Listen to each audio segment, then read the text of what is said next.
Ayan, so sa sobrang dami na po nung nag-message sa akin, no, halos sumabog na po yung aking messenger, no. So, good problem naman yan para sa akin, guys, dahil ito naman talaga ang trabaho natin, no. So, ito naman yung aking service yung ibibigay sa inyo, lalo-lalo sa mga solid followers ko na mga nagtatanong regarding po sa kanilang mga Facebook account na hindi alam paano gagawin.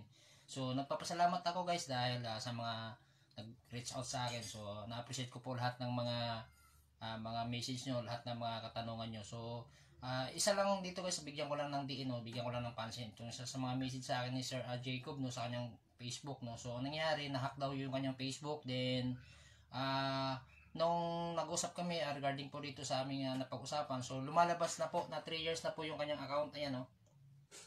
Kung nakita nyo, guys, 3 years na. So, meaning, dito, guys, FYI, no, so sa mga nagtatanong, so at least, guys, dapat before mag 30 days, no. So, before mag 30 days, dapat ma-recover nyo yung inyong mga account gamit po yung ating requirements na sinasabi ko po sa inyo na SIM, Wi-Fi, SIM device, valid ID. So, within 3 months, within 30 days, dapat po na-recover nyo na po yan. Dahil kung hindi, so wala na po tayong magagawa niyan, guys, dahil automatic po yan, nakalagay po doon yan sa policy and guidelines ni Facebook na kapag hindi mo yan na-retrieve within 30 days, automatic yan, hindi mo na talaga ma-open yan forever.